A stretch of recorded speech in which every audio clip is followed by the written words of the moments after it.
اعوذ باللہ من الشیطان الرجیم بسم اللہ الرحمن الرحیم۔ حضرت عبداللہ ابن عباس رضی اللہ تعالی عنہما سے مروی ہے، آپ فرماتے ہیں کہ کچھ صحابہ کرام علیہم رضوان نے نبی کریم علیہ الصلاۃ والسلام کے ظاہری حالات کو دیکھ کر کہ نبی کریم علیہ الصلاۃ والسلام کو بھی کھانے کی ضروریات ہیں، گھریلو ضروریات ہیں،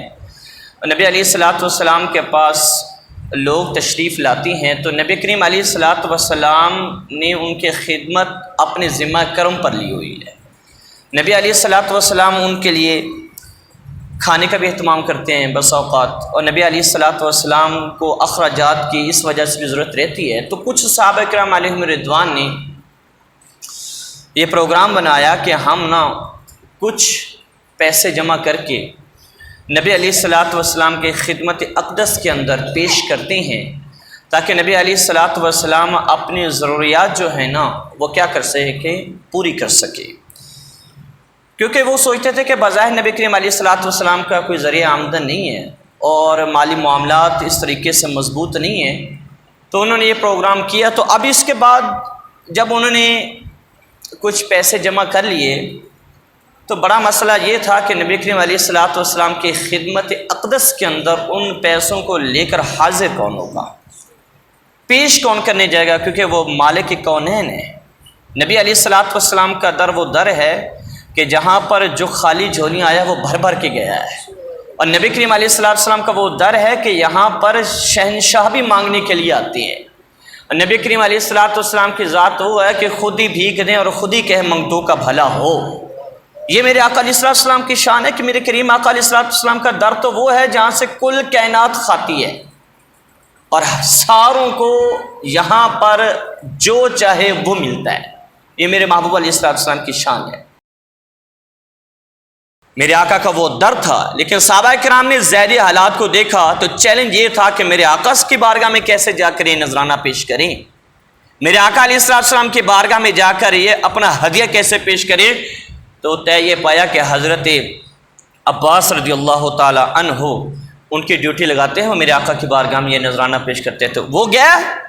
اور گھبرا بھی رہے تھے کہ کریم آقا کیا فرمائیں۔ ابھی وہ میرے کریم آقا علیہ السلام کی بارگاہ میں پیسے لے کر حاضر ہی ہوئے ہیں، تو آقا علیہ السلام کی بارگاہ میں ساری بات رکھی عبداللہ ابن حضرت عباس رضی اللہ تعالی عنہ نے۔ تو ابھی میرے آقا کچھ فرماتے تو اللہ تبارک و تعالی نے قرآن کی یہی آیت کریمہ نازل کی، اے محبوب یہ جو آپ کے پاس آ رہے ہیں یہ چیزیں لے کر، نذرانے لے کر، تو ایک تو یہ فرما دے کہ وَوَجَدَكَ عَائِلًا فَأَغْنَىٰ، اے محبوب اللہ نے آپ کو حاجت مند بنایا تو اللہ نے اپنی طرف سے آپ کو غنی کر دیا، اور کسی کے حاجت، اور دوسرا قُلْ لَا أَسْأَلُكُمْ عَلَيْهِ أَجْرًا إِلَّا الْمَوَدَّةَ فِي الْقُرْبَىٰ، اے محبوب انہیں فرما دو کہ اللہ تبارک و تعالیٰ کی فضل سے اور اس کی رحمت سے میں تم سے کسی چیز کا سوال نہیں کرتا، فقط اتنا سوال ہے اور اتنا مطالبہ ہے کہ میری آل سے محبت کرنا۔ کس سے محبت کرنا؟ میری آل سے محبت کرنا۔ اور میرے محبوب علیہ السلام کے حدیث پاک روح البیان کے اندر کریم آقا علیہ السلام نے فرمایا کہ وَمَن مَاتَ عَلَىٰ حُبِّ آلِ مُحَمَّدٍ صلی اللہ تعالیٰ علیہ وسلم مَاتَ مُؤْمِنًا، اور دوسرے الفاظ ہیں وَمَن مَاتَ عَلَىٰ حُبِّ آلِ مُحَمَّدٍ صلی اللہ تعالیٰ علیہ وسلم مَاتَ شَہِیدًا، جو کریم آقا علیہ السلام کی آل کی محبت پر، حضور کی آل کی محبت میں جینا مرنا سیکھتا ہے اور اس کا وصال بھی اسی پر ہوتا ہے، میرے آقا نے فرمایا کہ اس کا حشر کل شہیدوں کے ساتھ ہوگا، وہ شہیدوں کے صف کے اندر کھڑا ہوگا، اور اس دنیا سے اس وقت تک جائے گا نہیں مات مؤمنًا جب تک اللہ اسے کلمہ نصیب نہ فرماتے۔ وَمَن مَاتَ عَلَىٰ حُبِّ آلِ مُحَمَّدٍ صلی اللہ علیہ وسلم مَاتَ مُؤْمِنًا، جان اس وقت نکلے گی جب لب پر کلمہ جاری ہوگا، لا الہ الا اللہ محمد رسول اللہ ہوگا۔ اور میرے کریم آقا علیہ السلام کی دوسری بھی حدیث پاک ہے وَمَن مَاتَ عَلَىٰ بُغْضِ آلِ مُحَمَّدٍ، وَمَن مَاتَ عَلَىٰ بُغْضِ آلِ مُحَمَّدٍ صلی اللہ تعالیٰ علیہ وسلم مَاتَ کافرًا، جس نے آل رسول سے بغض رکھا، یاد رکھنا اس کے مرتے وقت کلمہ نصیب نہیں ہوگا۔ میں لفظی معنی نہیں کر رہا، بامحاورہ کر رہا ہوں، تقریر آپ کو بھی سمجھ آئے کہ جو آل محمد اور نبی کریم علیہ السلام کے اہل بیت سے بغض کی حالت کے اندر اس دنیا سے جائے گا، اسے ماتا کافرن، کلمہ نصیب نہیں ہوگا، کفر۔ اور دوسری حدیث پاک سنیں، میرے کریم آقا علیہ السلام نے فرمایا، محبوب علیہ السلام نے، کہ حرمت الجنت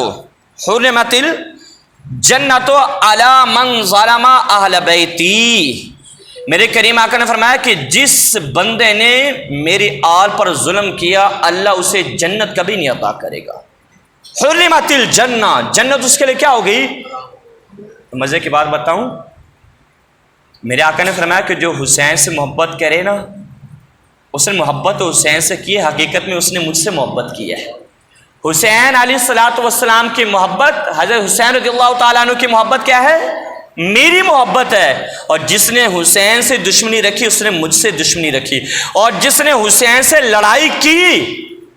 اس نے مجھ سے لڑائی کی، اور جس نے حضرت حسین رضی اللہ تعالیٰ عنہ سے صلح کی نا، اس نے مجھ سے صلح کی۔ اور میرے آقا علیہ السلام نے فرمایا کہ جس نے ان کو غضبناک کیا، حقیقت میں اس نے مجھے غضبناک کیا، اور جس نے مجھے غضبناک کیا، حقیقت میں اس نے رب کو غضبناک کیا، اور جس نے رب کو غضبناک کیا اس کا ٹھکانہ جہنم ہے۔